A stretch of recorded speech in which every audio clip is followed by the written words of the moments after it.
Hello students, welcome to Replica World. जैसे कि आप लोग जानते हैं कि हम लोग पढ़ रहे हैं क्लास 12 बायोलॉजी, जिसमें कि हम लोग पढ़ रहे थे chapter number 2 sexual reproduction in flowering plants. तो उसका ये आज सेकेंड लेक्चर है। फर्स्ट लेक्चर में हम लोग ऑलरेडी मेल सेक्स ऑर्गन के बारे में पढ़ चुके हैं और मेल गैमेट किस तरीके से बनता है इसके बारे में हम पढ़ चुके हैं पूरी डिटेल में। तो आज हम लोग पढ़ने वाले हैं फीमेल सेक्स ऑर्गन के बारे में और फीमेल गैमेट के बारे में। तो चलिए जल्दी से शुरू करते हैं।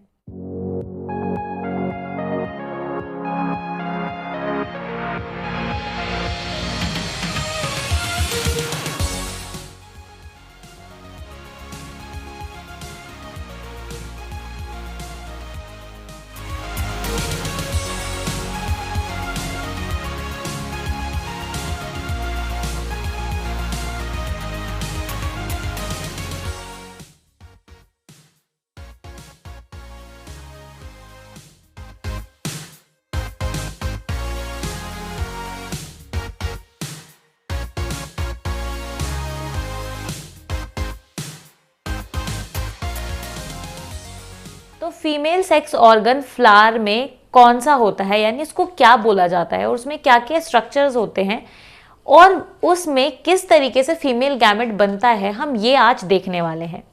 तो अगर हम बात करें फीमेल सेक्स ऑर्गन की जो कि फ्लावर में होता है, फ्लावरिंग प्लांट्स, यानी कि हम एंजियोस्पर्म्स की बात कर रहे हैं। तो एंजियोस्पर्म में जो हमारा फीमेल सेक्स ऑर्गन होता है उसका नाम होता है कार्पल। तो फीमेल सेक्स ऑर्गन को हम लोग कार्पल बोलते हैं, ठीक है। तो ये जो फीमेल सेक्स ऑर्गन होता है इसको कार्पल बोला जाता है और बेसिकली इसमें 3 पार्ट्स होते हैं, ठीक है। ये 3 पार्ट से मिलके बना हुआ होता है। इसमें जो पहला पार्ट होता है वो होता है स्टिग्मा, दूसरा होता है स्टाइल और तीसरा होता है हमारा ओवरी। तो इसमें बेसिकली 3 पार्ट होते हैं। अगर हम फीमेल सेक्स ऑर्गन का स्ट्रक्चर बनाना चाहें, यानी एक कार्पल का स्ट्रक्चर बनाना चाहें, तो जनरली ये कुछ इस तरीके से दिखता है, जहां पर कि ये जो ऊपर वाला आप हिस्सा देख रहे हैं, ये ऊपर वाला ये होता है स्टिग्मा, और ये जो आप ट्यूब वाला स्ट्रक्चर देख रहे हैं ये होता है स्टाइल। तो ये हमारा हो जाता है स्टाइल। और ये जो नीचे स्वेलन पार्ट आप देख रहे हैं, थोड़ा फूला हुआ जो आप पार्ट देख रहे हैं, वो होता है ओवरी। तो इस तरीके से जो कार्पल है बेसिकली इसका स्ट्रक्चर कुछ इस तरह होता है, जिसमें कि जो अपर पार्ट होता है वो होता है स्टिग्मा, जो बीच वाला पार्ट होता है वो होता है स्टाइल, और जो नीचे वाला स्वेलन पार्ट होता है, थोड़ा फूला हुआ जो पार्ट होता है वो होता है ओवरी, ठीक है।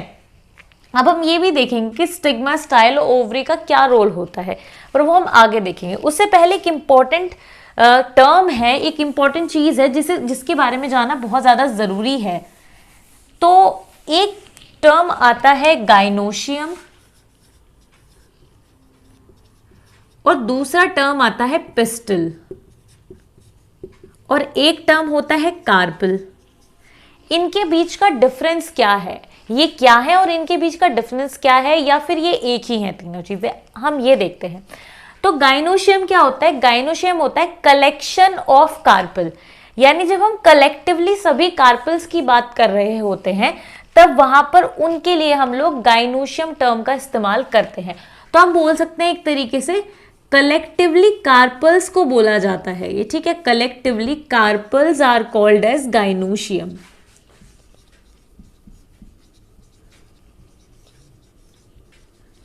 ठीक है, तो कलेक्टिवली कार्पल्स को हम लोग गाइनोशियम बोलते हैं, यानी कि जब कुछ कार्पल्स एक साथ होते हैं, या हम बोल सकते हैं कलेक्टिवली कार्पल्स को हम लोग गाइनोशियम बोलते हैं। जैसे कि जो स्टेमेन्स होते हैं, यानी कि जो मेल सेक्स ऑर्गन होते हैं, उनको कलेक्टिवली हम लोग एंड्रोशियम बोलते हैं, ठीक है। मेल सेक्स ऑर्गन को कलेक्टिवली हम लोग क्या बोलते हैं?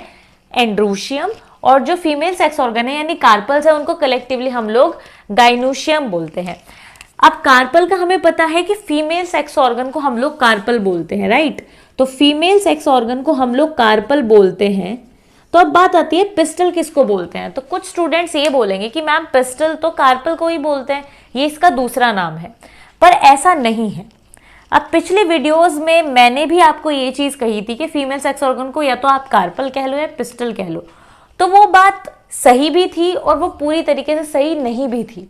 ठीक है, हम लोग समझेंगे कि कार्पल और पिस्टल में एक जैसा क्या है पर फिर भी इनमें डिफरेंट क्या है। ठीक है, क्योंकि वहां पे मैंने दोनों को इंटरचेंजेबल इस्तेमाल किया था, क्योंकि वहां पर मुझे ये कंसेप्ट नहीं समझाना था, मुझे कोई और कंसेप्ट समझाना था, तो वहां पर इसके डीप में जाने का कोई मतलब नहीं था। तो आज हम लोग समझेंगे कि पिस्टल और कार्पल में डिफरेंस क्या है। तो इसका बहुत ही सुंदर एग्जाम्पल है हमारे पास एक, तो अभी मैं इसको ड्रॉ करती हूँ।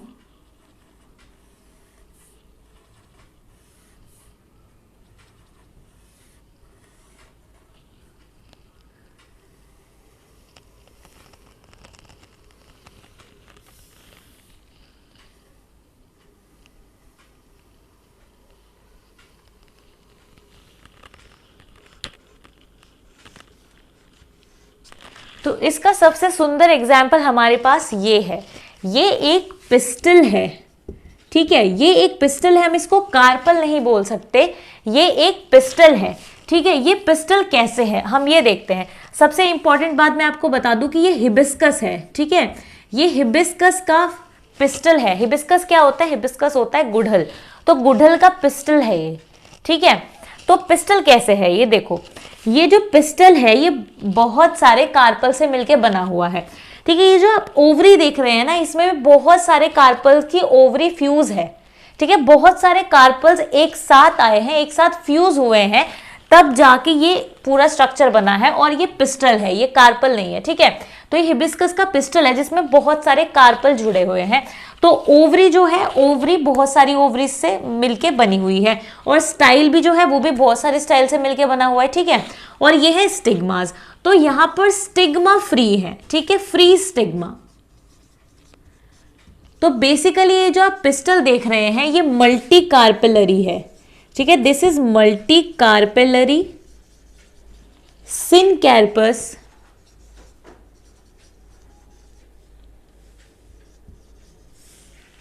Pistol with free stigma. ठीक है, तो इस तरीके से ये जो आप पिस्टल देख रहे हैं ये मल्टी कार्पेलरी है, इसमें बहुत सारे कार्पल्स हैं और वो आपस में फ्यूज हैं, इसलिए उनको सिनकैर्पस बोला गया। तो अब यहां से दो शब्द निकल कर आते हैं, दो वर्ड निकल कर आते हैं बहुत ज्यादा इंपॉर्टेंट। एक वर्ड है सिनकैर्पस और दूसरा वर्ड आता है हमारे पास, दूसरा वर्ड हमारे पास आता है एपोकैर्पस। ठीक है, इन दोनों शब्द को समझना बहुत ज्यादा इंपॉर्टेंट है। सिनकार्पस होता है फ्यूज्ड। ठीक है, सिनकार्पस का मतलब होता है फ्यूज्ड कार्पल्स। जब कार्पल्स आपस में फ्यूज होते हैं तो उस कंडीशन को हम लोग सिनकैर्पस कंडीशन बोलते हैं। ठीक है, सिनकैर्पस अगर कोई चीज है तो वो फ्यूज्ड है इसका मतलब, यानी कि कार्पल्स फ्यूज्ड है इस कंडीशन में। तो सिनकैर्पस अगर पिस्टल होगा तो इसका मतलब उसमें कार्पल्स जो है फ्यूज्ड है आपस में। और एपोकैर्पस का मतलब होता है फ्री। ठीक है, सिनकैर्पस का मतलब होता है फ्यूज्ड और एपोकार्पस का मतलब होता है फ्री। तो ये बात आपको ध्यान रखनी है। तो यहाँ पर ये जो हिबिस्कस का पिस्टल हम देख रहे हैं, यहाँ पर ये मल्टी कार्पेलरी है क्योंकि इसमें बहुत सारे कार्पल्स हैं, और ये सिनकैर्पस है क्योंकि बहुत सारे कार्पल्स इसमें आपस में फ्यूज हैं। क्योंकि ओवरी भी हमें एक ही दिख रही है, जबकि ओवरी ये एक ओवरी नहीं है, बहुत सारी ओवरीज इसमें जुड़ी हुई है, फ्यूज हो रखी हैं। इसी तरीके से जो स्टाइल है वो भी फ्यूज है पर स्टिग्मा फ्री है, पर फिर भी ये कहलाएगा सिनकैर्पस ही। तो ये मल्टी कार्पेलरी सिनकैर्पस पिस्टल है जिसका स्टिग्मा फ्री है, और ये किस में पाया जाता है? ये हिबिस्कस में पाया जाता है। ठीक है, एक और बहुत ही बढ़िया एग्जाम्पल है सिनकैर्पस कंडीशन का पेपेवर। जो पेपेवर का प्लांट होता है उसका पिस्टल भी आपको ऐसा देखने को मिलेगा, कुछ उसका पिस्टल आपको कुछ इस तरीके का देखने को मिलेगा। तो उसका पिस्टल कुछ इस तरीके का होता है, जहां पर ये स्टिग्मा होता है और ये आपकी ओवरी होती है। ठीक है, तो ये भी क्या है? ये भी जो पिस्टल है ये मल्टी कार्पेलरी है। ठीक है, this is multi carpellary syncarpous pistil. This is also multi carpellary and syncarpous pistil. Multi carpellary syncarpous pistil है ये पेपेवर का। ठीक है, ऑफ पेपेवर। तो इस तरीके से ये भी आपको एक एग्जाम्पल देखने को मिल जाएगा। इसमें कोई भी चीज फ्री नहीं है। सिनकैर्पस है तो ट्रूली सिनकैर्पस है, क्योंकि इसमें स्टिग्मा भी फ्री नहीं है, ठीक है। तो कहने का मतलब ये है कि वो जो हिबिस्कस था वो भी ट्रूली ही था। मेरा कहने का मतलब ये है उसमें स्टिग्मा फ्री थे, इसमें स्टिग्मा फ्री नहीं है, स्टिग्मा भी फ्यूज्ड है। तो इस तरीके से ये हो जाता है हमारा पिस्टल, ठीक है। उसके बाद और भी आप एग्जाम्पल मतलब देख सकते हैं, जैसे कि एक एग्जाम्पल है मिशेलिया का, एक एग्जाम्पल है मिशेलिया का एग्जाम्पल है। उसमें क्या है, पिस्टल्स जो है आपको फ्री मिलेंगे इस तरीके से, बहुत सारे पिस्टल्स होंगे और ये सभी ही फ्री होंगे, ठीक है। ये बीच में से कौन होगा और ये फ्री होंगे सारे पिस्टल्स। तो ये जो आप देख रहे हैं ऐसे ऐसे, ये पिस्टल्स हैं इसके, ये फ्री पिस्टल्स हैं। तो हम बोल सकते हैं ये मल्टी कार्पेलरी एपोकैर्पस पिस्टल्स हैं, ठीक है। ये एपोकैर्पस पिस्टल्स हैं। So this is multi carpellary apocarpous pistils of मिशेलिया।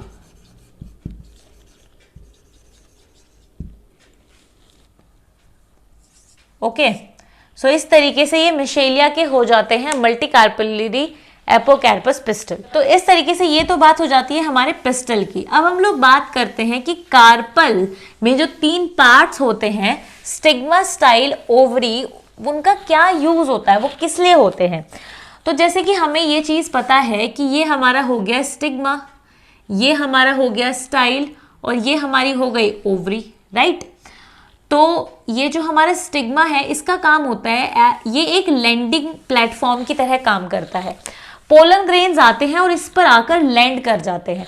साथ में यहाँ पर स्टिकी सब्सटेंस होता है जो पोलन ग्रेन्स को आप उसमें चिपका लेता है, यानी अपने ऊपर चिपका लेता है। तो स्टिग्मा बेसिकली एक प्लेटफॉर्म की तरह काम करता है पोलन ग्रेन की लैंडिंग के लिए। अगर हम बात करें स्टाइल की, तो स्टाइल एक पैसेज की तरह काम करता है जो कि पोलन ट्यूब को अपने अंदर से ग्रो करने के लिए अलाउ करता है, यानी कि एक पैसेज, एक जगह, एक रास्ता प्रोवाइड करता है ताकि पोलन ट्यूब इससे ग्रो कर सके और ओवरी तक पहुंच सके, जहां पर कि अंदर हमारा फीमेल गैमेट होगा, ठीक है। तो इस तरीके से ये हो गया स्टिग्मा और स्टाइल। अगर हम बात करें ओवरी की, तो ये बहुत ज्यादा इंपॉर्टेंट है, या ये कह सकते हैं ये मोस्ट इंपॉर्टेंट पार्ट है, क्योंकि ओवरी के अंदर ही फीमेल गैमेट होता है, ठीक है। ओवरी एक बहुत ही इंपॉर्टेंट ऑर्गन, हम बोल सकते हैं इंपॉर्टेंट पार्ट है जिसके अंदर की फीमेल गैमेट होता है, ठीक है। तो ओवरी को हम बेसिकली समझते हैं, ओवरी इंपॉर्टेंट है क्योंकि कहानी अब इसके अंदर से ही होके गुजरेगी, ठीक है। तो हम बात करते हैं ओवरी की। ओवरी जो पार्ट है वो बहुत इंपॉर्टेंट पार्ट है, जैसा मैंने आपको बताया, क्योंकि इसके अंदर ही फीमेल गैमेट होगा। पर ऐसा नहीं होगा कि डायरेक्टली ओवरी के अंदर फीमेल गैमेट है। ओवरी के अंदर एक स्ट्रक्चर होता है जिसको ओव्यूल कहा जाता है, ठीक है। ओवरी के अंदर एक स्ट्रक्चर होता है जिसको ओव्यूल कहा जाता है, ठीक है। और इसको हम लोग मेगास्पोरेंजियम भी बोलते हैं। This is also called as megasporangium, ठीक है। ओवरी के अंदर ओव्यूल्स होते हैं, राइट, और ओव्यूल्स को हम लोग मेगास्पोरेंजियम भी बोलते हैं। इसकी कहानी हम डिटेल में समझेंगे, ठीक है। पहले हम लोग फोकस करें ओवरी के ऊपर। तो बेसिकली क्या होता है, ओवरी एक स्वेलन स्ट्रक्चर होता है, एक फूला हुआ स्ट्रक्चर होता है जहां पर अंदर की तरफ एक कैविटी होती है, यानी कि एक गड्ढे टाइप का होता है, ठीक है। एक कैविटी होती है, एक जगह होती है जहां पर एक सेक लाइक स्ट्रक्चर होता है, कुशनी स्ट्रक्चर होता है। कुशन का मतलब जैसे आप समझते हैं ना, तकिया होता है जैसे, उस तरीके से कुशनी एक स्ट्रक्चर होता है जिसको हम लोग प्लेसेंटा बोलते हैं, ठीक है। तो एक ओवरी के अंदर कैविटी होती है, कैविटी के अंदर प्लेसेंटा होता है। तो हम बोल सकते हैं ओवरी, ओवरी के अंदर कैविटी और कैविटी के अंदर होता है placenta. I think it is not visible to you, so let me write it with blue marker. So this is ovary, और ओवरी के अंदर कैविटी है एक, और कैविटी में है हमारे पास प्लेसेंटा, ठीक है। तो ओवरी के अंदर एक कैविटी होती है, एक जगह होती है, गड्ढा होता है एक तरीके से, जहां पर कि एक सेक लाइक, कुशन लाइक स्ट्रक्चर होता है जिसको हम लोग प्लेसेंटा बोलते हैं। इस प्लेसेंटा में ही अटैच होते हैं ओव्यूल्स हमारे, राइट। जैसे कि बीज होते हैं ना, उसी तरीके से ओव्यूल भी अटैच होते हैं प्लेसेंटा में हमारे पास, ठीक है। तो ये हमें चीज ध्यान रखनी है कि प्लेसेंटा में ही ओव्यूल्स अटैच हैं, ठीक है। तो ये बात हुई ओव्यूल की। अब एक ओवरी में एक भी ओव्यूल हो सकता है, एक से ज्यादा भी ओव्यूल हो सकते हैं। अगर एक ओव्यूल है तो ऐसी कुछ स्पीशीज है जिनमें एक ओव्यूल है एक ओवरी में, ऐसे भी होते हैं जिनमें कि एक से ज्यादा ओव्यूल होते हैं एक ओवरी में, ठीक है। तो एक ओवरी में एक ही ओव्यूल वाली कंडीशन पाई जाती है वीट में, मैंगो में, ऐसे कुछ प्लांट्स हैं और भी हैं, पर मोस्ट कॉमन वीट और मैंगो ऐसे प्लांट्स हैं जहां पर एक ओवरी में एक ही ओव्यूल पाया जाता है। कुछ और प्लांट्स हैं जहां पर कि मल्टी ओव्यूल पाए जाते हैं, यानी एक से ज्यादा ओव्यूल पाए जाते हैं, ठीक है। तो जहां पर एक से ज्यादा ओव्यूल पाया जाता है उसका मोस्ट कॉमन एग्जांपल है पपाया। पपाया में एक से उसकी एक ओवरी में एक से ज्यादा ओव्यूल पाए जाते हैं। तो इस तरीके से होता है, ठीक है। तो आप लोग समझ गए ओवरी के बारे में। अब हम लोग ओवरी को साइड करते हैं और ओवरी के थोड़ा सा अंदर घुस जाते हैं, थोड़ा डीप डाइव करते हैं इसके अंदर, ठीक है। हम लोग चलते हैं बेसिकली ओव्यूल के पास, ठीक है। तो ओव्यूल ही हमारे लिए centre of attraction, centre of हम बोल सकते हैं कि अटेंशन होगा, ठीक है। तो जो हमारा ओव्यूल है वो है हमारा मेगास्पोरेंजियम। तो अब हम लोग आपको लेकर चलते हैं पिछले वाली वीडियो में। तो पिछले वाली वीडियो में हमने किस बारे में बात की थी? हमने बात की थी मेल गैमेट के बारे में, मेल सेक्स ऑर्गन के बारे में। तो जब हमने मेल सेक्स ऑर्गन के बारे में बात की थी तो हमने जाना था माइक्रोस्पोरेंजियम के बारे में, है ना। माइक्रोस्पोरेंजियम एक ऐसी जगह थी एंथर में माइक्रोस्पोरेंजियम एक ऐसी जगह थी जहां पर कि हमारे पोलन ग्रेन्स बन रहे होते थे, ठीक है। समझ रहे हो ये चीज? एंथर के अंदर माइक्रोस्पोरेंजियम एक ऐसी जगह थी जहां पर पोलन ग्रेन बन रहे थे, ठीक है। और पोलन ग्रेन क्या होते हैं? मेल गैमेटोफाइट, जिनके अंदर होता है मेल गैमेट। तो अगर आपने वो फर्स्ट वाली वीडियो देखी होगी इस चैप्टर की तो आप समझ पा रहे होंगे कि मैं क्या बोल रही हूँ, ठीक है। और अगर नहीं देखी है तो पहले वो वीडियो जरूर देख कर आइए चैनल पर। अगर आपको वो वीडियो आसानी से नहीं मिल रही है चैनल पर, वैसे तो मिल जाएगी क्योंकि लेटेस्ट वो वीडियो है, ठीक है। अगर नहीं मिल रही है तो आप प्लेलिस्ट में जाके देख सकते हैं। प्लेलिस्ट आपको मिल जाएगी क्लास 12 बायोलॉजी चैप्टर नंबर 2 के नाम से, ठीक है। तो आप वहां पे जाके जरूर देखें वो वीडियो, उसके बाद ही इस वीडियो पे आपको आना है, ठीक है। तो वहां पे हमने बात की थी कि एंथर में माइक्रोस्पोरेंजियम होते हैं जहां पर पोलन ग्रेन्स बनते हैं, राइट, ठीक है। तो उसी तरीके से अगर पैरेलल हम चले मेगास्पोरेंजियम, ठीक है, तो यहां पर भी क्या बन रहा होगा? कुछ बन रहा होगा, ठीक है, जिसके अंदर फीमेल गैमेट होगा, राइट। तो अगर हम इसको पैरेलली देखें कि पहले हमारे पास मेल में माइक्रोस्पोरेंजिया था, ठीक है, माइक्रोस्पोरेंजियम था, उसके अंदर हमारे पास माइक्रोस्पोर मदर सेल थे, उसके अंदर हमारे पास माइक्रोस्पोर मदर सेल थे,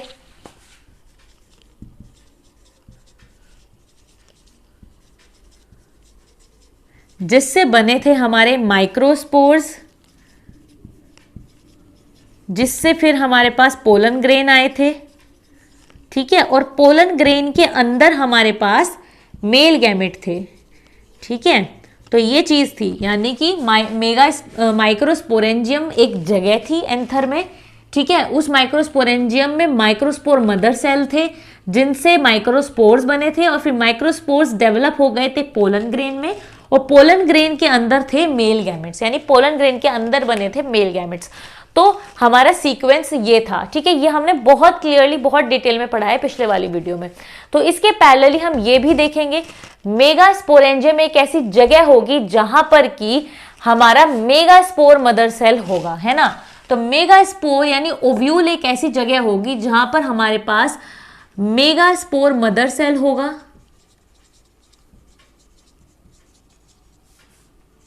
ठीक है, क्योंकि फिर इससे हमारे पास बन जाएगा मेगास्पोर, ठीक है।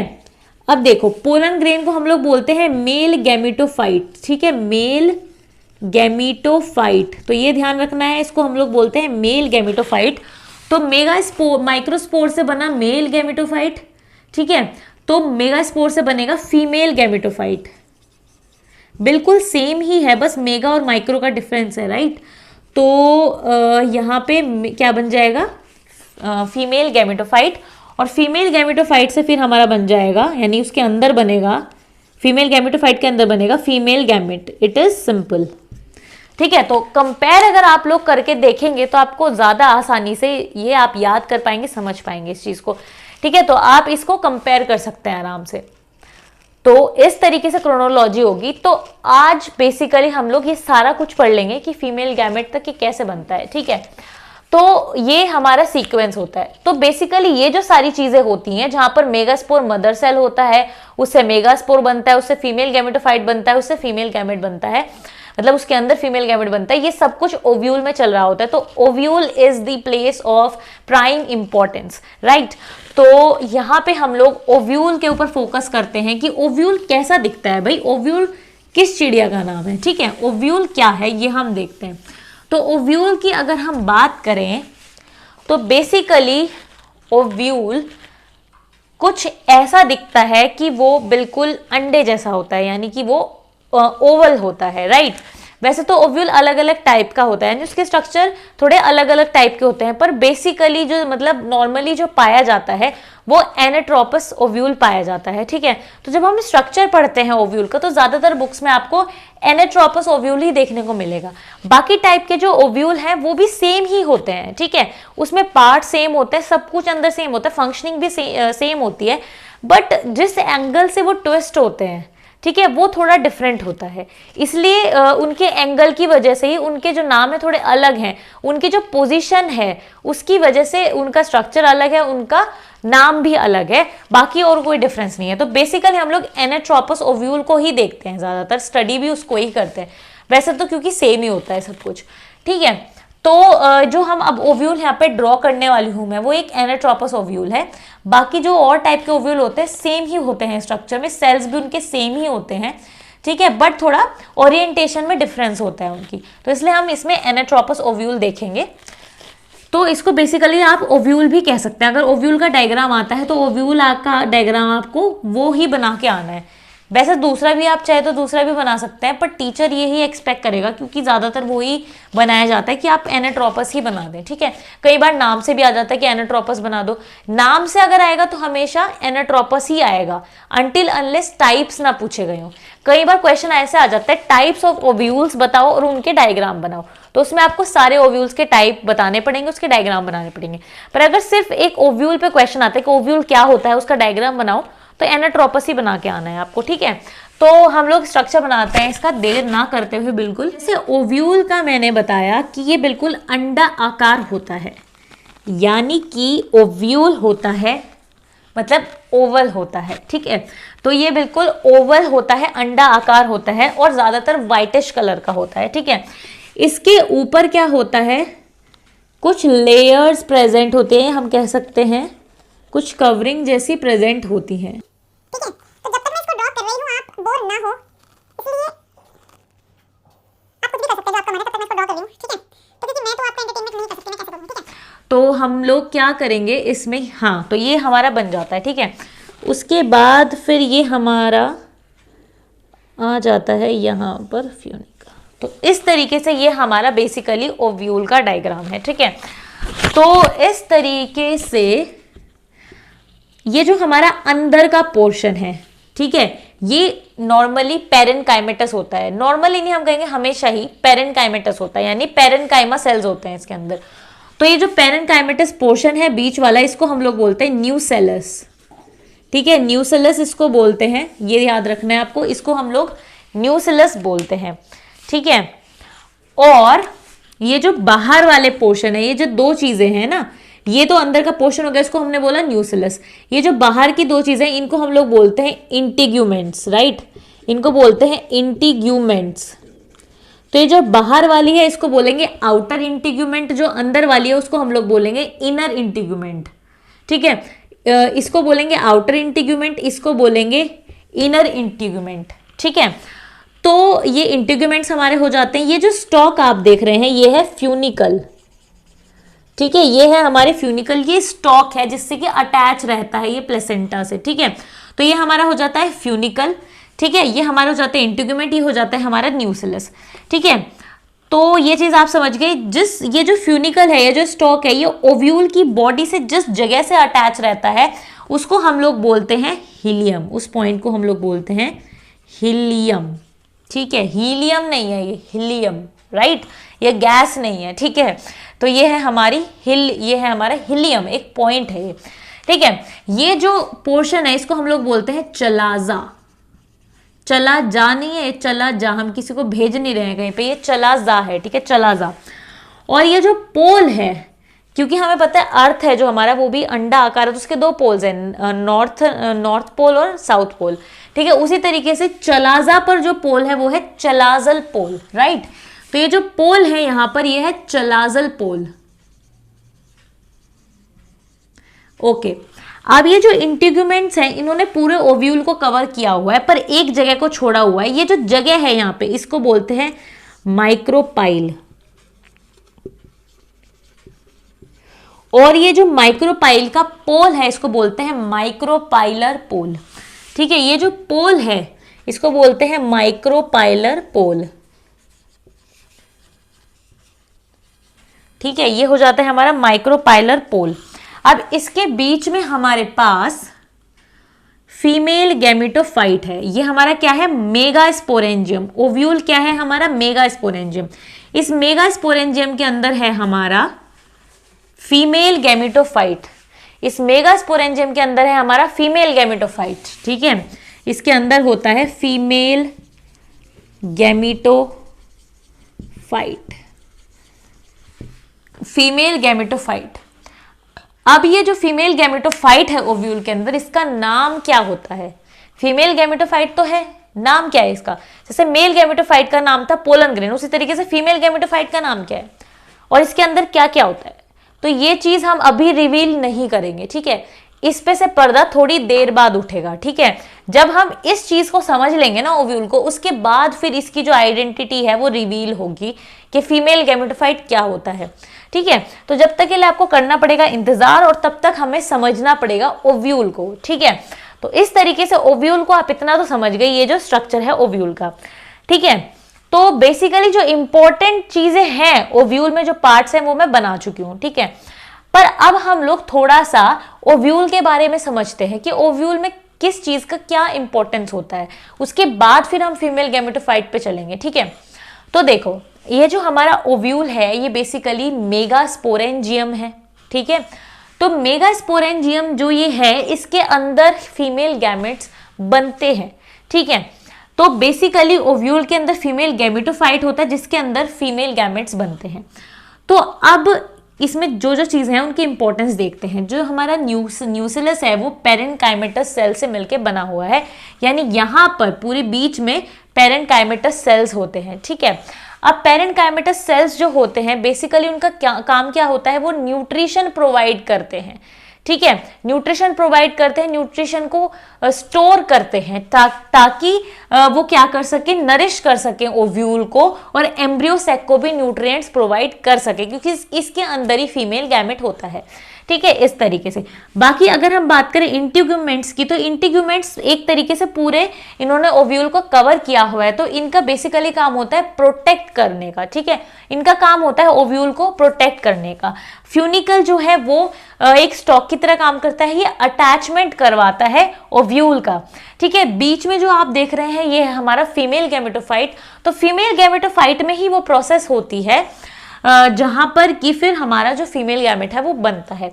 तो इस तरीके से ये होता है स्ट्रक्चर हमारे ओव्यूल का, ठीक है। ये जो स्ट्रक्चर होता है ये होता है हमारे ओव्यूल का, ठीक है। अब हम बात करते हैं कि ओव्यूल कैसे डेवलप होता है, ठीक है, ओव्यूल कैसे बनता है। तो ओव्यूल की अगर हम बात करें तो ये चीज हमें पता है कि ओवरी होती है हमारे पास, ओवरी में प्लेसेंटा होता है, और प्लेसेंटा के ऊपर ही हमारा ये ओव्यूल आता है, उसी से अटैच ही हमारा ओव्यूल होता है।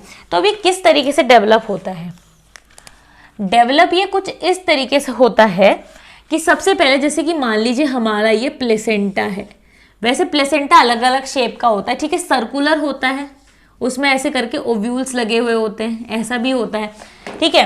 पर मैं यहाँ पे इसको शो कर रही हूँ एक सिंपल लाइन की तरह, ठीक है।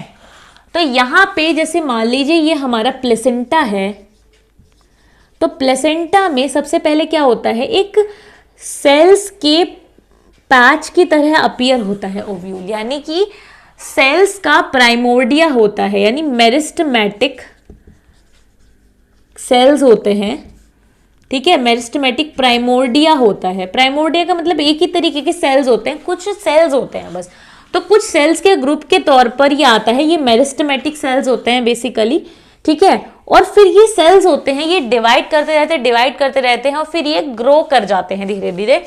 और जैसे जैसे ये धीरे धीरे ग्रो कर रहा होता है वैसे वैसे क्या होता है, इसका न्यूक्लियस बनना स्टार्ट हो जाता है, अंदर का पार्ट जो है वो बनना स्टार्ट हो जाता है, और इसके ऊपर इंटीग्यूमेंट्स भी डेवलप होना स्टार्ट हो जाती हैं धीरे धीरे, ठीक है। इंटीग्यूमेंट्स भी डेवलप हो जाती हैं, ठीक है, इसके जो स्टॉक है वो भी डेवलप हो जाता है, फिर ये फुली ग्रोन ओव्यूल बन जाता है, ठीक है। तो इस तरीके से तो हमारा ओव्यूल बनता है, ठीक है। अब जो हमारा ओव्यूल होता है उसके माइक्रोपाइलर एंड की तरफ, जहां पर ये माइक्रोपाइल है, तो माइक्रोपाइल आपको याद रखना है, जहां पे खाली जगह है वो माइक्रोपाइलर एंड है। तो माइक्रोपाइलर जो एंड होता है वहां पर एक हाइपोडर्मल सेल होता है, ठीक है। माइक्रोपाइलर एंड में ओव्यूल जब डेवलप हो रहा होता है उसी दौरान यहां पर एक हाइपोडर्मल सेल होता है, ठीक है। जैसे ओव्यूल बन जाता है वैसे यहाँ पे जो हाइपोडर्मल सेल होता है माइक्रोपाइलर एंड पे, उसमें भी चेंज होना शुरू हो जाता है। जैसे इसके इंटीग्यूमेंट्स वगैरह डेवलप हो जाते हैं, बाहर की चीजें सब डेवलप हो जाती हैं, तब अंदर भी कुछ डेवलपमेंट होना शुरू होता है। ये जो हाइपोडर्मल सेल होता है ये कुछ चेंजेस शो करता है, ठीक है।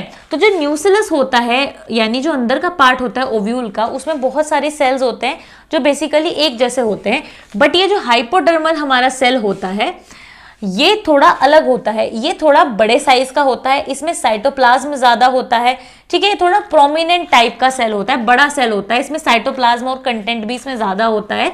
तो ये जो हाइपोडर्मल सेल होता है यही फिर डेवलप होना स्टार्ट होता है। तो ये जो हाइपोडर्मल सेल होता है ये डिफरेंशिएट होता है, ठीक है। ये जो हमारा ये क्या बन गया, तो ये जो हमारा हाइपोडर्मल सेल होता है, ठीक है, तो हाइपोडर्मल सेल डिफरेंशिएट होता है, ये डिफरेंशिएट होता है और इससे हमारा बनता है, डिफरेंशिएट होकर ये बना देता है हमारे पास प्राइमरी आर्चीस्पोरियल सेल, ठीक है, प्राइमरी आर्चीस्पोरियल सेल बेसिकली ये बना देता है प्राइमरी आर्चीस्पोरियल सेल। तो हाइपोडर्मल सेल जो यहां पर होता है माइक्रोपाइलर एंड पर, वो डिफरेंशिएट होता है और वो बन जाता है प्राइमरी आर्चीस्पोरियल सेल, ठीक है। अब ये जो प्राइमरी आर्चीस्पोरियल सेल होता है इसमें डिवीजन होता है, ये पेरिक्लिनिकली डिवाइड करता है, ठीक है। तो जैसे कि हम इसको थोड़ा सा बड़ा बना लेते हैं, ये है हमारे पास ओव्यूल, ठीक है, ये है हमारे पास ओव्यूल, और इस ओव्यूल में ये है हमारा एक आर्चीस्पोरियल सेल यानी प्राइमरी आर्चीस्पोरियल सेल। तो मैं इसको लिख देती हूँ PAC, प्राइमरी आर्चीस्पोरियल सेल, ठीक है। ये मैंने खुद ही बनाया है, ठीक है, एब्रीवेशन ये होता नहीं है, ठीक है, मैंने ऐसे ही बना दिया प्राइमरी आर्चीस्पोरियल सेल PAC, ठीक है। तो इस प्राइमरी आर्चीस्पोरियल सेल में फिर डिवीजन होगा, पेरिक्लिनिकली ये डिवाइड करेगा। पेरिक्लिनिकली का मतलब क्या होता है कि ये क्या होगा, इस तरीके से डिवाइड करेगा, पैरेलली डिवाइड करेगा। अब जो ऊपर की तरफ सेल आएगा इसमें से वो होगा प्राइमरी पैराइटल सेल, उसको हम लोग बोलेंगे प्राइमरी पैराइटल सेल। और जो अंदर की तरफ होगा यानी नीचे की तरफ होगा उसको बोलेंगे हम लोग प्राइमरी स्पोरोजिनस सेल, ठीक है। तो ये हमारा होगा प्राइमरी पैराइटल सेल और नीचे वाला जो होगा इनर वाला वो होगा प्राइमरी स्पोरोजिनस सेल, ठीक है। तो बेसिकली क्या होता है बाद में जब ये प्राइमरी पैराइटल सेल बन जाते हैं तो ये आगे और डिवाइड नहीं करते, ठीक है, ये एज इट इज ही रहते हैं। पर कुछ कंडीशन में primary parietal cell primary parietal tissue बना लेते हैं, ठीक है। जनरली ज्यादातर केसेस में प्राइमरी पैराइटल सेल इसी स्टेज में रुक जाते हैं और डिवाइड नहीं करते। पर कुछ लोअर एंजियोस्पर्म होते हैं जैसे कि कैजुरेना जो प्लांट है वो एक लोअर एंजियोस्पर्म है, वहां पर क्या होता है primary parietal cell primary parietal tissues बना लेते हैं, ठीक है। बाकी जो हायर एंजियोस्पर्म होता है उसमें प्राइमरी पैराइटल सेल डिवाइड नहीं करते हैं। उसी तरीके से प्राइमरी स्पोरोजिनस सेल जो होते हैं वो डायरेक्टली चेंज हो जाते हैं मेगास्पोर मदर सेल में, ठीक है। ज्यादातर केसेस में जो प्राइमरी स्पोरोजिनस सेल होते हैं वो डायरेक्टली चेंज हो जाते हैं या फिर हम कह सकते हैं डायरेक्टली बिहेव करना स्टार्ट कर देते हैं एज मेगास्पोर मदर सेल। तो जो प्राइमरी स्पोरोजिनस सेल हैं वो बिहेव करना स्टार्ट कर देते हैं मेगास्पोर मदर सेल की तरह, ठीक है। तो मेगास्पोर मदर सेल ये बन जाते हैं या ये बिहेव करना स्टार्ट कर देते हैं मेगास्पोर मदर सेल की तरह। आप चिंता मत करना कि मैंने नीचे लिख दिया, हम ऊपर इसको लिखेंगे, अच्छे से समझेंगे भी। तो primary sporogenous cell directly behave करने लगता है मेगास्पोर मदर सेल की तरह, ठीक है, मोस्ट ऑफ द केसेस में। पर जो लोअर एंजियोस्पर्म होते हैं वहां पर क्या होता है, primary sporogenous cell primary sporogenous tissue बना लेते हैं और उसके बाद फिर वो चेंज होते हैं मेगास्पोर मदर सेल में, ठीक है। तो ये बात ध्यान रखने की लोअर ही लोचा कर रहे हैं, ठीक है, एल से लोअर, एल से लोचा। तो लोचा कौन कर रहे हैं, लोअर एंजियोस्पर्म, वो ही पैराइटल सेल से भी पैराइटल टिश्यू बना रहे हैं और प्राइमरी स्पोरोजिनस सेल से भी प्राइमरी स्पोरोजिनस टिश्यू बना रहे हैं, वो ज्यादा ही ड्रामे कर रहे हैं। पर यहाँ पे जो हायर एंजियोस्पर्म होते हैं वो डायरेक्टली प्राइमरी पैराइटल सेल भी पंगा नहीं करता उनको, और प्राइमरी स्पोरोजिनस सेल भी सीधा मेगास्पोर मदर सेल की तरह काम करने लगता है, ठीक है। तो ये चीज हम लोग समझ गए, ये चीज हम लोग समझ गए कि मेगास्पोर मदर सेल होता है, ठीक है।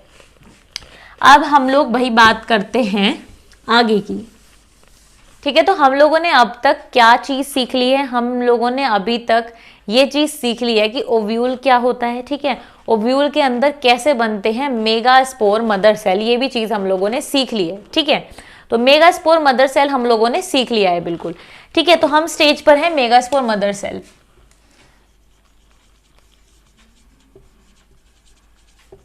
तो मेगास्पोर मदर सेल अभी हमारे पास है, ठीक है। तो इस तरीके से हम यहाँ पे ये बोल सकते हैं, हम ये डायलॉग यहाँ पर बोल सकते हैं कि मेरे पास, अगर कोई हमें बोलता है कि मेरे पास बंगला है, गाड़ी है, तेरे पास क्या है, तो हम बोल सकते हैं कि हमारे पास माँ है, ठीक है। वैसे तो ये बहुत ही घटिया जोक था, ठीक है, पर हमारे पास सच में माँ है, हमारे पास मदर सेल है, ठीक है, हमारे पास मेगास्पोर मदर सेल है, ठीक है। तो हमारे पास सच में माँ है, ठीक है। तो अब इस माँ से जो है बहुत सारे फीमेल गैमेट्स बनेंगे, ठीक है, मतलब बहुत सारे नहीं बनेंगे, एक ही बनेगा, ठीक है। पर हम ये बोल सकते हैं कि हमारा मदर सेल है, ठीक है, मैं भावनाओं में थोड़ा सा बह जाती हूँ, ठीक है। तो ये मेगास्पोर मदर सेल हमारे पास है, यानी हमारे पास माँ है इस टाइम पे, ठीक है। तो माँ है तो बच्चा भी होगा, ठीक है। तो अब हम देखेंगे कि बच्चा कैसे होगा, यानी फीमेल गैमेट कैसे बनेगा इसमें। तो सबसे पहले क्या होता है, मेगास्पोर मदर सेल में एक प्रोसेस होती है जिसको हम लोग बोलते हैं मेगास्पोरोजेनेसिस, ठीक है। ये तो वही बात हो गई कि हमें ये तो बात पहले से पता है, ठीक है। पहले से हमें कैसे पता है, क्योंकि हमने रिलेट कर लिया माइक्रोस्पोरोजेनेसिस से, ठीक है। हमने पिछले वाली वीडियो में पढ़ा था माइक्रोस्पोरोजेनेसिस। तो माइक्रोस्पोरोजेनेसिस क्या होता है, फॉर्मेशन ऑफ माइक्रोस्पोर्स। माइक्रोस्पोर्स जिस प्रोसेस से बनता है उसको हम लोग बोलते हैं माइक्रोस्पोरोजेनेसिस। तो यहां पर क्योंकि मेगास्पोर मदर सेल में हमारे पास प्रोसेस होगी मेगास्पोरोजेनेसिस, तो यहां से हमारा बनेगा मेगास्पोर। तो मेगास्पोर मदर सेल में एक प्रोसेस होगी जिसको बोला जाएगा मेगास्पोरोजेनेसिस, राइट, मेगास्पोरोजेनेसिस। तो यहां पर यहां से बन जाएगा मेगास्पोर, ठीक है। तो यहां से बन जाएगा मेगास्पोर हमारे पास, ठीक है। मेगास्पोर बन जाएगा नहीं, मेगास्पोर्स बन जाएंगे, 4 मेगास्पोर्स बन जाएंगे।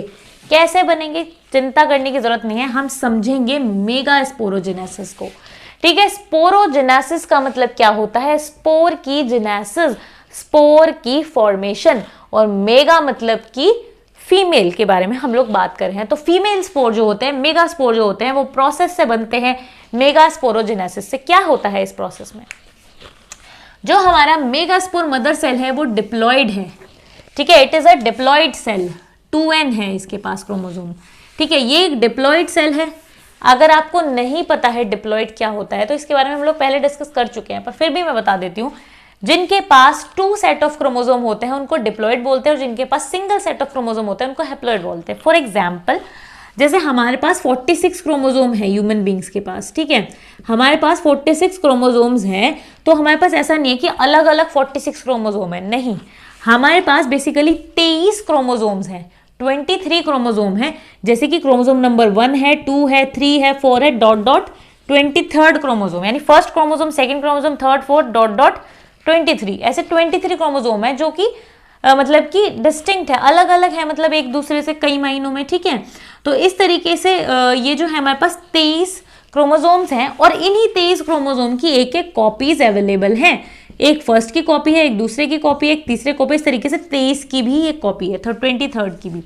तो है हमारे पास 46 क्रोमोसोम, पर ये लोग पेयरिंग में प्रेजेंट है, तो ऐसी कंडीशन को हम लोग डिप्लॉयड कंडीशन बोलते हैं। पर अगर हमारे पास ऐसे ना हो कि सिर्फ 23 क्रोमोसोम होते और हर एक क्रोमोसोम की एक ही कॉपी, मतलब एक ही होते, वो उनकी कोई दूसरी कॉपी नहीं होती, तो वो हैप्लॉइड कंडीशन होती। ठीक है, तो आप समझ गए होंगे डिप्लॉयड और हैप्लॉइड। तो हमारे पास जो मेगास्पोर मदर सेल है वो डिप्लॉयड है।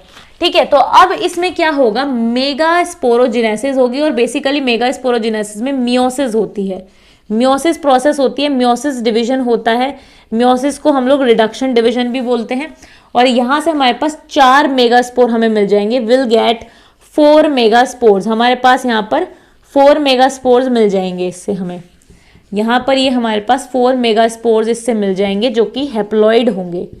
ठीक है, तो ये बात आपको ध्यान रखनी है। मेगास्पोर मदर सेल डिप्लॉयड होता है, उसमें एक प्रोसेस होती है जिसको हम लोग मेगास्पोरोजेनेसिस बोलते हैं, और मेगास्पोरोजेनेसिस में बेसिकली मियोसिस डिवीजन होता है जिससे कि 4 मेगास्पोर हमें मिल जाते हैं जो कि हैप्लॉइड होते हैं। ठीक है, तो अब क्या होता है, ये 4 हमें मेगास्पोर मिल गए, इन चारों का कोई काम नहीं है, फालतू में इतना काम करवाया, इससे एक ही बना लेना था क्योंकि एक ही आगे काम आएगा। ठीक है, तो बेसिकली होता क्या है कि ये जो मदर सेल है इससे फालतू की मेहनत कराई गई, और मियोसिस से, क्योंकि रूल यही है कि 4 ही सेल्स बनते हैं तो क्या ही कर सकते थे। ठीक है, तो मेगास्पोर मदर सेल से जब 4 मेगास्पोर बन जाएंगे तो सिर्फ उनमें से एक ही फंक्शनल होगा। ज्यादातर केसेस में हम एक ही फंक्शनल होता है। ठीक है, मतलब हम कह सकते हैं मोस्ट ऑफ द केसेस में सिर्फ एक ही मेगास्पोर फंक्शनल होता है, बाकी के जो है वो डीजनरेट हो जाते हैं, उनका कोई यूज नहीं है, तो वो खत्म हो जाते हैं सेल से, सिर्फ एक ही फंक्शनल होता है। अब बात आती है इनमें से कौन सा फंक्शनल होगा भाई, अब तो लड़ाई हो जाएगी कि इनमें से कौन फंक्शन होगा, एक दूसरे के साथ लड़ने लगेंगे कि नहीं मुझे काम करना है, मुझे काम करना है, मुझे मरना नहीं है। ठीक है, तो कौन फंक्शनल होता है, तो ज्यादातर जो चलाजल एंड पर होता है वो फंक्शनल होता है। ठीक है, चलाजल एंड क्या होता है, अरे भाई ओव्यूल अभी हमने बनाया था ना, तो ओव्यूल में हमने एक तरफ तो ये ऐसे पोर सा ऐसे दिखाया था, ये जो गड्ढा था, ये जो था ये माइक्रोपाइलर एंड था ना, यहाँ पे माइक्रोपाइल प्रेजेंट था, तो ये एंड कौन सा हुआ, माइक्रोपाइलर एंड है ना, ये माइक्रोपाइलर एंड हुआ। और इस तरफ चलाजा प्रेजेंट था, तो ये चलाजल एंड हुआ या नहीं हुआ, ये चलाजल एंड हुआ। ठीक है, तो ये चलाजल एंड होता है, तो ये इस तरीके से बनते हैं ना इसके अंदर मेगास्पोर्स। अरे भाई जब ये मेगास्पोरेंजियम है हमारा ओव्यूल, और इसके अंदर ही मेगास्पोर मदर सेल है, तो इसके अंदर ही तो मेगास्पोरोजेनेसिस हो रहा होगा ओव्यूल के अंदर, और उसके अंदर ही मेगास्पोर्स बन रहे होंगे। तो ये जो चलाजल एंड की तरफ मेगास्पोर होता है ज्यादातर यही फंक्शन होता है, और बाकी के ये सब डीजनरेट हो जाते हैं। ठीक है, मोस्ट ऑफ द स्पीशीज में ये ही फंक्शनल होता है। ठीक है, पर कुछ ऐसे भी होते हैं जिनमें कि ये फंक्शनल होता है नीचे वाला, बाकी के ऊपर वाले डीजनरेट हो जाते हैं, पर वो कम केसेस होता है, कुछ ही 1-2 स्पीशीज हैं प्लांट की, मतलब कुछ 1-2 ही है जीनस जिनमें कि ऐसा होता है कि माइक्रोपाइलर वाला फंक्शन होता है, बाकी सब में ऊपर वाला फंक्शन होता है। पर एक बहुत ही महान पौधा है भाई जो कि हर जगह अपना एक्सेप्शन लेके घुस जाता है। ठीक है, तो कैजुरिना जो प्लांट होता है, हो सकता है कि इसकी स्पेलिंग सही ना हो, आई थिंक सही है। तो ये जो कैजुरिना जो हमारा प्लांट होता है, ठीक है, कैजुरिना जो प्लांट होता है वो भाई हर जगह एक्सेप्शन लेके आ जाता है। ठीक है, कैजुरिना जो है उसके अंदर सिस्टम ये होता है कि वो भेदभाव नहीं करता। ठीक है, उसके अंदर बाय चांस होता है कि कोई भी माइक्रोस्पोर जो है वो काम का हो सकता है। ठीक है, या तो ये भी हो सकता है किसी दिन फंक्शनल, किसी बार ये भी हो सकता है कि कोई भी हो सकता है, इक्वल चांसेस है हर किसी के फंक्शनल होने के कैजुरिना में। ठीक है, तो इस तरीके से होता है। तो ये बात आप लोग समझ गए, और हम ये भी समझ गए कि एक ही फंक्शनल होता है ज्यादातर केसेस में। ठीक है, एक ही फंक्शनल होता है। तो ये जो प्रोसेस है ये है हमारी मेगास्पोरोजेनेसिस। तो मेगास्पोरोजेनेसिस तक की कहानी ये है कि हमें यहाँ से एक फंक्शनल मेगास्पोर मिल गया, तो हमें यहाँ पर एक फंक्शनल मेगास्पोर अब मिल चुका है, यहाँ से फंक्शनल मेगास्पोर। ठीक है, फंक्शनल मेगास्पोर हमें यहाँ से मिल चुका है। तो अब हम आगे की प्रोसेस देखेंगे कि किस तरीके से फिर अब यहाँ पर फीमेल गैमेटोफाइट बनेगा इस फंक्शनल मेगास्पोर से। ठीक है, तो हमारे पास इस टाइम है एक फंक्शनल मेगास्पोर। तो अब हमें ये देखना है कि इस फंक्शनल मेगास्पोर से कैसे हमारा फीमेल गैमेटोफाइट बनता है। हाँ, आपको ये थोड़ी सी लॉन्ग प्रोसेस लग रही होगी, ये सब चीज़ें ओव्यूल और ये सब इतने सारे डिविजन्स, तो मैं ये बोलूँगी कि आप एक चार्ट इसका बना लेना कि किस किस सीक्वेंस में प्रोसेस ये होती है, ठीक है। तो आपके लिए थोड़ा सा ईजी हो जाएगा, ठीक है। तो ये जो हमारा हो जाता है ये है फंक्शनल मेगास्पोर जो हमें पिछली प्रोसेस से मिला है, ठीक है। तो अब इससे कैसे हमारा फीमेल गैमेटोफाइट बनता है ये हमें पढ़ना है, ठीक है। तो क्या होता है, ये जो हमारा फंक्शनल मेगास्पोर होता है इसमें 3 बार फ्री न्यूक्लियर डिवीजन होता है, 3 बार फ्री न्यूक्लियर डिवीजन होता है, यानी माइटोसिस होता है।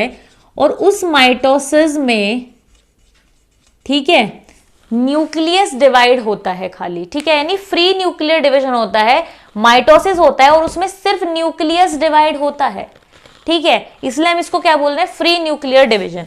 तो बेसिकली होता क्या, हमारे पास एक मेगास्पोर है जो कि एक हैप्लॉइड सेल है, हमारे पास एक मेगास्पोर है, यहाँ पे हम इसको बना लेते हैं, एक हमारे पास मेगास्पोर है जो कि हमारे पास एक हैप्लॉइड सेल है। ये हमारा एक भाई बेचारा मेगास्पोर हो गया, बेचारा नहीं है पर हाँ ये है कि छोटा सा है ये, तो ये हमारा हो जाएगा एक मेगास्पोर, ठीक है। ये हैप्लॉइड है भाई, तो इसमें माइटोसिस ही हो सकता है, मियोसिस तो हो नहीं सकता। तो यहाँ पे माइटोसिस होगा, फ्री न्यूक्लियर डिवीजन होगा, तो सिर्फ हम न्यूक्लियस डिवाइड इसमें देख रहे होंगे, माइटोसिस होगा इसमें, ठीक है। तो माइटोसिस होगा, पहले इसमें एक माइटोसिस होगा, जिस वजह से क्या होगा, जिसमें ये एक न्यूक्लियस है इस मेगास्पोर का, ये 2 में डिवाइड हो जाएगा, ठीक है।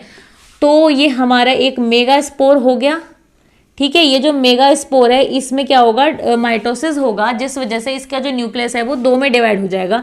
और ये जो दोनों न्यूक्लियस है दोनों एंड पर पहुंच जाएंगे इसके, समझ रहे हो तुम मौके की गंभीरता को। तो गंभीरता ये है कि भाई साइटोप्लाज्म में डिवाइड नहीं हुआ, मेगास्पोर डिवाइड तो हुआ पर उससे 2 सेल नहीं बने, ठीक है। 2 सेल कैसे नहीं बने, माइटोसिस होता तो सेल बनने चाहिए थे ना 2, पर 2 सेल नहीं बने।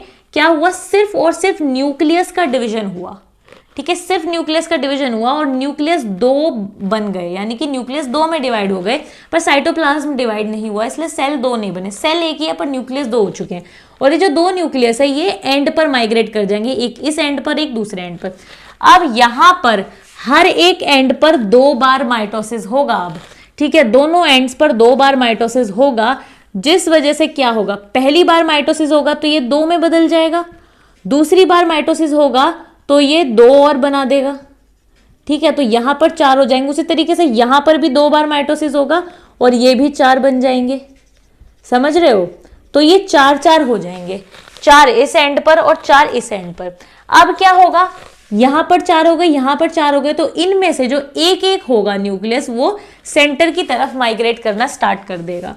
तो यहां पर क्या होगा, 3 न्यूक्लियस यहां रह जाएंगे, 3 न्यूक्लियस यहां रह जाएंगे और सेंटर की तरफ 2 जो न्यूक्लियस हैं वो माइग्रेट कर जाएंगे। ये जो न्यूक्लियस आएंगे बीच में इनको हम लोग फिर बोलेंगे पोलर न्यूक्लियाई, ठीक है, पोलर न्यूक्लियाई। अब न्यूक्लियाई क्यों बोलेंगे, क्योंकि न्यूक्लियस हम सिंगल को बोलते हैं, तो 2 हैं तो पोलर न्यूक्लियाई, ठीक है। तो ये हो जाएंगे हमारे पोलर न्यूक्लियाई, ठीक है। और ये हमारे एंड पर हैं ही, 3 यहां पर और 3 यहां पर। अब क्या होगा, ये जो सेल्स दिख रहे हैं हमारे, इनके आसपास साइटोप्लाज्म इकट्ठा होना शुरू हो जाएगा, ठीक है। इनके पास साइटोप्लाज्म इकट्ठा होना शुरू हो जाएगा और जब इनके आसपास साइटोप्लाज्म इकट्ठा होना शुरू होगा तो ये सेल्स बन जाएंगे। तो हम ऐसा मान के चल रहे हैं कि ये हमारा माइक्रोपाइलर एंड है, ठीक है, ये हमारा माइक्रोपाइलर एंड है, ओव्यूल का माइक्रोपाइलर एंड है। हालांकि ये ओव्यूल नहीं है, इसको ओव्यूल मत समझना बिल्कुल भी, ये हम लोग मेगास्पोर की बात करें, ये सब कुछ मेगास्पोर के अंदर चल रहा है, ठीक है। माइक्रोपाइलर एंड मैं इसको इसलिए बोल रही हूँ क्योंकि मेगास्पोर तो ओव्यूल में ही है ना, मेगास्पोर भी तो ओव्यूल में ही है, तो इसलिए मैंने इसको माइक्रोपाइलर एंड बोला। इसको ओव्यूल समझने की गलती बिल्कुल मत करना वरना पछताओगे बहुत, ठीक है। तो ये हमारा माइक्रोपाइलर एंड है, ठीक है। तो अब यहाँ पर क्या होगा, जैसे कि मैंने आपको बताया कि सेल्स के आसपास साइटोप्लाज्म जमा होना शुरू हो जाएगा, मतलब न्यूक्लियस के आसपास साइटोप्लाज्म जमा होना शुरू हो जाएगा और ये सेल्स बन जाएंगे। अब सेल्स किस तरीके से बनेंगे ये हम देखते हैं, ठीक है। तो ये माइक्रोपाइलर एंड है, चलाजल एंड है, हम इसके बारे में ऑलरेडी बात कर चुके हैं कि ये माइक्रोपाइलर एंड है, ये चलाजल एंड है, हम ऐसा मान रहे हैं, ठीक है। तो यहाँ पर क्या है, क्योंकि ये आप लोग समझ गए क्योंकि ये ओव्यूल के अंदर ही होता है मेगास्पोर, ठीक है। तो हम उसी की बात कर रहे हैं कि क्योंकि ओव्यूल के अंदर ही सारी प्रोसेस हो रही है, तो ये क्या है हमारा, ये माइक्रोपाइलर एंड है, ये चलाजल एंड है, क्योंकि ओव्यूल में इसी तरीके से होता है। तो यहाँ पे सेल्स ये बन जाएंगे, तो माइक्रोपाइलर एंड पर 3 सेल्स बनेंगे, ये पायरिफॉर्म सेल्स होंगे, ये कुछ इस टाइप की इनकी शेप होगी, ठीक है। 3 सेल्स होंगे और बीच में इनके ऐसे न्यूक्लियस होगा, इनके अंदर साइटोप्लाज्म होगा। तो ये जो अगल बगल वाले 2 सेल्स हैं ना, इनको हम लोग बोलेंगे दीज आर सिनर्जिड्स, ठीक है। ये है हमारे सिनर्जिड्स, ये सिनर्जिड सेल्स हैं, ये सिनर्जिड्स हैं। और जो बीच वाला हमारा थोड़ा सा प्रोमिनेंट सा दिख रहा है, मोटा सा दिख रहा है, ये है हमारा एग सेल, ठीक है। ये हमारा होगा एग सेल, या फिर इसको ऊ स्फीयर भी हम बोलेंगे, इसको हम ऊ स्फीयर भी बोल सकते हैं, ठीक है। तो ये हमारा ऊ स्फीयर या एग सेल है बीच वाला, और साइड वाले ये हैं हमारे सिनर्जिड्स, ठीक है। तो ये ऐसे हो जाएंगे हमारे। तो जो साइड वाले हमारे होते हैं सिनर्जिड्स, उनमें नीचे की तरफ साइटोप्लाज्म ज़्यादा होता है, ऊपर की तरफ साइटोप्लाज्म यानी चलाजल एंड की तरफ साइटोप्लाज्म थोड़ा कम होता है। जबकि जो एक्सेल होता है उसमें उल्टा होता है, उसमें ऊपर की तरफ यानी चलाजल एंड की तरफ साइटोप्लाज्म ज़्यादा होता है। हालांकि ये पॉइंट याद रखना इतना ज़रूरी नहीं है, बस आपके लिए इतना ज़्यादा ज़रूरी है कि ये जो माइक्रोपाइलर एंड पे 3 सेल्स होते हैं, जो अगल बगल वाले 2 होते हैं वो सिनर्जिड्स होते हैं, जो बीच वाला होता है वो एग सेल या ऊ स्फीयर होता है, ठीक है। जो हमारा एग सेल या ऊ स्फीयर है, यही है हमारा फीमेल गैमेट, यानी बीच वाला जो सेल है एग सेल या ऊ स्फीयर, यही है हमारा फीमेल गैमेट। तो ये बात हमें ध्यान रखनी है, समझनी है इसको कि ये हमारा फीमेल गैमेट है, ठीक है। ये हमारा फीमेल गैमेट है बच्चों, ठीक है, ओके। तो ये बात आप लोग समझ गए। तो अब एग सेल और ऊ स्फीयर तो फीमेल गैमेट, इसका फंक्शन तो हमें पता है कि ये मेल गैमेट के साथ फ्यूज होकर बना देगा हमारा यहाँ पर जाइगोट। तो मेन काम तो इसका ही है। फिर सिनर्जिड क्या है, सिनर्जिड क्यों होते हैं? जो सिनर्जिड सेल्स होते हैं वो उनके फंक्शंस होते हैं, जैसे कि यहाँ पर क्या होता है, सिनर्जिड के ऊपर थोड़े से ऐसे करके ऐसे स्ट्रक्चर होता है, ठीक है। तो इनका काम बेसिकली क्या होता है, एक तो ये हम बोल सकते हैं कि एक शॉक एब्जॉर्बर की तरह काम करते हैं। तो एग सेल को ये बचा के रखते हैं, क्योंकि एग सेल के आसपास होते हैं, तो ये शॉक एब्जॉर्बर की तरह काम करते हैं। ये न्यूट्रिशन लेने का काम भी करते हैं, ताकि ये एग को अच्छे से अच्छा न्यूट्रिशन दे सके। साथ में ये कुछ केमिकल्स भी सिक्रीट करते हैं, जो कि अट्रैक्ट करता है पोलन ट्यूब को अपनी तरफ, ठीक है। क्योंकि ये केमिकल सिक्रीट करते हैं, तो इनके केमिकल से अट्रैक्ट होती है पोलन ट्यूब, ताकि जो पोलन ट्यूब है वो सही जगह पर पहुंच पाए और वो मेल गैमेट को सही जगह पर डिलीवर कर पाए।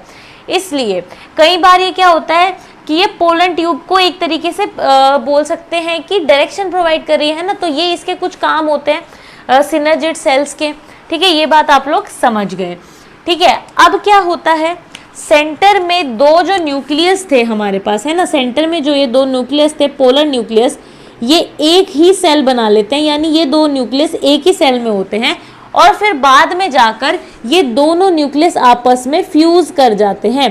तो अब ये जो सेल होगा ये डिप्लॉयड हो जाएगा।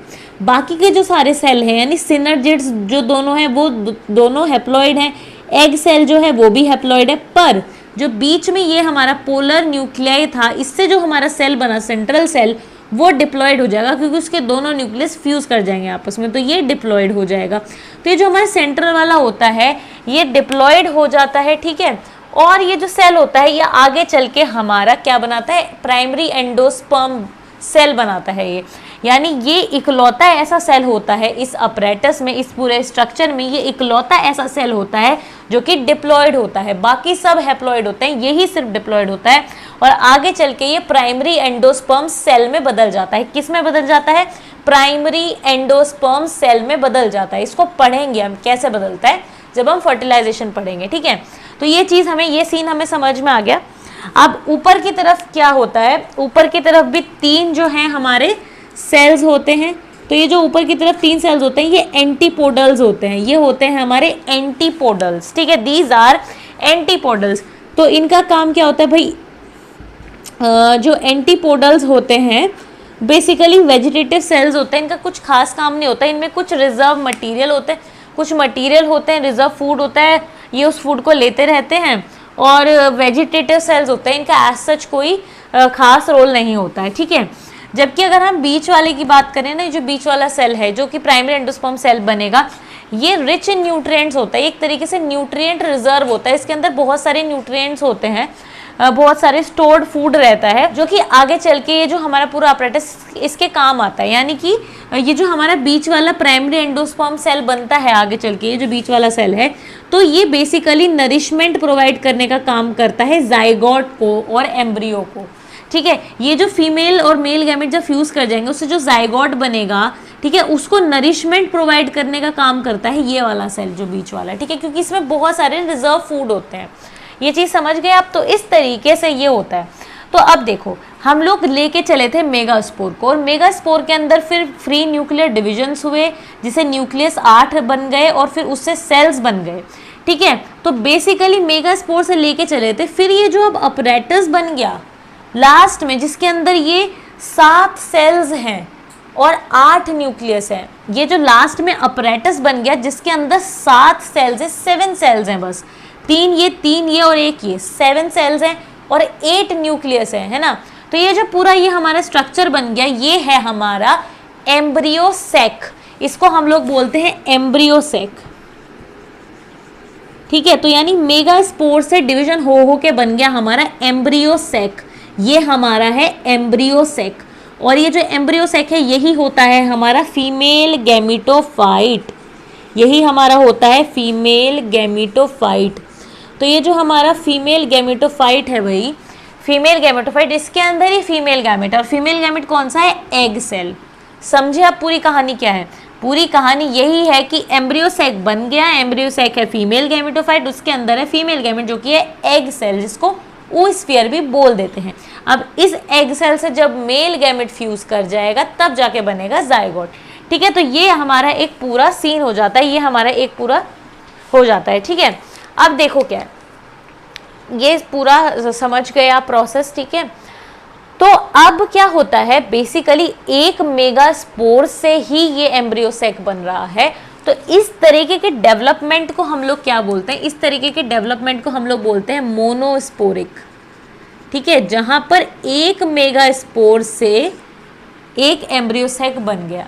कई बार क्या होता है, ज़्यादातर तो प्रोसेस ये जो है, ज़्यादातर ये प्रोसेस मोनोस्पोरिक ही होती है, पर कुछ प्लांट्स में ये प्रोसेस डायस्पोरिक या ट्राइस्पोरिक तक भी हो सकती है, टेट्रास्पोरिक तक हो सकती है। जब मेगास्पोर बन रहे होते हैं तो वो किससे बन रहे होते हैं? मेगास्पोर बन रहे होते हैं हमारे मेगास्पोर मदर सेल से। तो मेगास्पोर मदर सेल में मियोसिस होती है और उससे 4 मेगास्पोर्स बनते हैं। बेसिकली क्या होता है, जब मेगास्पोर मदर सेल से, हम इसको MMC लिख देते हैं, मेगास्पोर मदर सेल से जब 4 मेगास्पोर्स बन रहे थे उस दौरान मियोसिस हो रहा था, इसमें मियोसिस हो रहा था। तो जब मियोसिस हुआ था तो ये जो इसका एक न्यूक्लियस था वो 4 में डिवाइड हुआ था।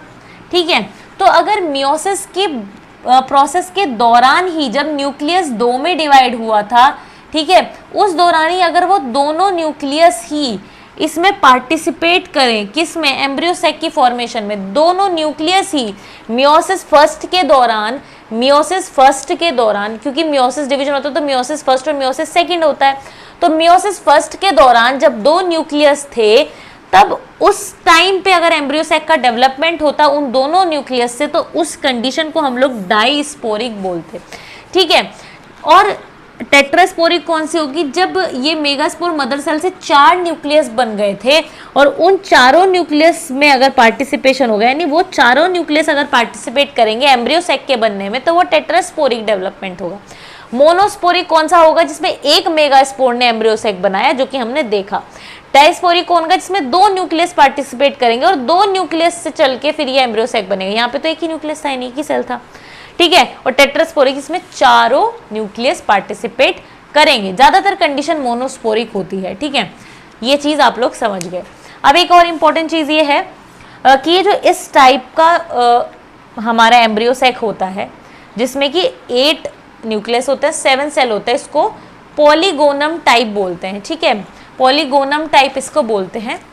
तो इस तरीके से ये हमारा बन जाता है एम्ब्रियो सैक। ठीक है, तो ये हमारी पूरी प्रोसेस हो जाती है, जहां पर हमने ये देख लिया कि फीमेल गैमेट कहाँ बनता है, किस तरीके से बनता है। ठीक है, तो अब हम लोग इसका थोड़ा सा ना सीक्वेंस देख लेते हैं, इसको समराइज कर लेते हैं। तो अब एक बार इसको रिवाइज कर लेते हैं किस तरीके से होता है।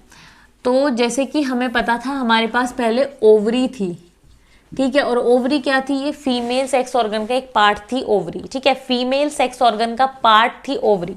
फीमेल सेक्स ऑर्गन कौन सा होता है? कार्पल। चलो स्टार्टिंग से ही हम इसको लेके चलते हैं, ठीक है। स्टार्टिंग से हम इसको लेके चलते हैं। हमारे पास पहले था कार्पल, राइट। हमारे पास पहले कार्पल था जो कि फीमेल सेक्स ऑर्गन था, ठीक है। अब ये जो हमारा कार्पल था इसके अंदर एक पार्ट था ओवरी, ठीक है। इसका एक पार्ट था ओवरी।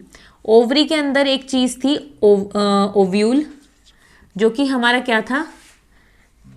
मेगास्पोरेंजियम, ठीक है। ये हमारा मेगास्पोरेंजियम था। उसके बाद ओव्यूल के अंदर हमारे पास बना एम्ब्रियोसेक। चलो इसको और अच्छे से कर देते हैं। ओव्यूल था, तो यहाँ पे हमारे पास ओव्यूल था और ओव्यूल मेगास्पोरेंजियम था, ठीक है। ओव्यूल के अंदर हमारे पास थे मेगास्पोर मदर सेल, राइट। तो मेगास्पोर मदर सेल थे हमारे पास ओव्यूल के अंदर, ठीक है, जो कि हमारा डिप्लॉइड सेल था। एक मेगास्पोर मदर सेल था हमारे पास जो कि डिप्लॉइड था। और मेगास्पोर मदर सेल से फिर हमारे पास बना था मेगास्पोर, ठीक है, मेगास्पोर, ठीक है। और फिर मेगास्पोर जो था वो हमारा क्या था? हैप्लॉइड था। फिर क्योंकि वैसे तो मेगास्पोर 4 बने थे, ठीक है, और उन चारों में से एक ही फंक्शनल था, उसको हमने फंक्शनल मेगास्पोर बोला, जो कि हमारा हैप्लॉइड था। यानी सभी हैप्लॉइड थे पर एक ही मेगास्पोर फंक्शनल था। अब मेगास्पोर से फिर हमारा डिवीजन होके इससे हमारा बन गया फिर एम्ब्रियोसेक, ठीक है। ये हमारा है फीमेल गैमेटोफाइट। और फिर इसके अंदर हमें मिला हमारा फीमेल गैमेट जो कि है हमारा एग सेल या फिर ओस्फियर, ठीक है। चलो देखो क्या क्या हुआ, एक बार रिवाइज और कर सकते हैं हम लोग। कार्पल था हमारे पास पहले जो कि हमारा फीमेल सेक्स ऑर्गन था। फिर उसके अंदर या फिर बोल सकते हैं कार्पल का एक पार्ट है ओवरी, ठीक है। ओवरी के अंदर ओव्यूल होते हैं, ओव्यूल प्लेसेंटा पे लगे हुए होते हैं, ठीक है। ओव्यूल होते हैं ओवरी के अंदर और ये ओव्यूल होते हैं, इनको मेगास्पोरेंजियम बोला जाता है। इस ओव्यूल के अंदर हमारे पास थे मेगास्पोर मदर सेल जो कि डिप्लॉइड सेल थे, ठीक है। मेगास्पोर मदर सेल में एक प्रोसेस हुई जिसको हम लोग बोलते हैं मेगास्पोरोजेनेसिस, ठीक है। इनमें एक प्रोसेस हुई जो कि थी मेगास्पोरोजेनेसिस, जो बेसिकली क्या थी? एक मियोसिस की प्रोसेस थी, ठीक है। मियोसिस डिवीजन था और उससे हमारे पास बने 4 मेगास्पोर्स जो कि हैप्लॉइड थे, जिसमें से कि एक मेगास्पोर ही फंक्शनल होता है ज़्यादातर। तो एक मेगास्पोर फंक्शनल था। फिर उस मेगास्पोर से माइटोसिस होकर बना हमारे पास एम्ब्रियोसेक, ठीक है। माइटोसिस होकर हमारे पास बना एम्ब्रियोसेक जो कि फीमेल गैमेटोफाइट था। एम्ब्रियोसेक में 7 सेल्स थे और 8 न्यूक्लियस थे, ठीक है। जिसमें कि उन 8 न्यूक्लियस और 7 सेल्स में से हमारे लिए प्राइम इंपॉर्टेंस जो रखता था वो था एग सेल, यानी एम्ब्रियोसेक के अंदर एग सेल था जिसको ओस्फियर भी बोला जाता है और यही हमारा फीमेल गैमेट होता है। यानी इतनी सारी चीज़ें जिस चीज़ के लिए हमने पढ़ी वो था एग सेल, तो यानी हमारे लिए एग सेल प्राइम इंपॉर्टेंस रखता है, ठीक है। तो एग सेल है हमारा फीमेल गैमेट। तो इस तरीके से ये हमारी कहानी हो जाती है फीमेल सेक्स ऑर्गन की और फीमेल गैमेट्स की, ठीक है। ये आप लोग समझ गए ये चीज़। अब कुछ एक टर्म है जो कि रह गई थी, ठीक है। ये होता है हमारे पास यूनिटेगमिक टर्म है, एक बायटेगमिक है, ऐसे ही ट्राइटेगमिक भी है और ऐसे एटेगमिक भी है, ठीक है। अब ये क्या है? देखो जो हमने इंटीग्यूमेंट्स पढ़ी थी ना ओव्यूल में ऐसे बाहर की तरफ इंटीग्यूमेंट्स लेयर्स होती हैं। तो अगर किसी ओव्यूल में एक ही इंटीग्यूमेंट होता है तो उस ओव्यूल को हम लोग यूनिटेगमिक ओव्यूल बोलते हैं। अगर 2 इंटीग्यूमेंट होता है, जैसे हमने ओव्यूल बनाया तो उसमें 2 इंटीग्यूमेंट थे, तो वो बायटेगमिक ओव्यूल होता है। अगर 3 इंटीग्यूमेंट होता है जो कि एक रेयर केस है तो वो ट्राइटेगमिक ओव्यूल होता है। अगर एक भी इंटीग्यूमेंट नहीं है, नेकेड है वो, ठीक है, एक भी इंटीग्यूमेंट नहीं है तो वो एटेगमिक हो जाएगा। इस तरीके से पूरी प्रोसेस होती है कि कैसे फीमेल गैमेट बनता है और फीमेल सेक्स ऑर्गन में क्या क्या चीजें होती हैं। तो इस तरीके से इस लेक्चर में हमने कवर कर लिया है हमारा फीमेल सेक्स ऑर्गन। तो अगले लेक्चर में हम कुछ टाइप्स ऑफ ओव्यूल से शुरुआत करेंगे, जो कि एक छोटा सा टॉपिक है, और उसके बाद हम लोग फिर फर्टिलाइजेशन स्टार्ट करेंगे। तो मैं ये उम्मीद करती हूँ कि ये जो चीज़ें मैंने आपको बताई हैं आपको अच्छी तरीके से समझ में आई होंगी और ये वीडियो आपके लिए हेल्पफुल रहेगी। अगर आपको वीडियो पसंद आती है तो वीडियो को लाइक ज़रूर करें, अपने दोस्तों के साथ शेयर करें और चैनल को सब्सक्राइब ज़रूर करें।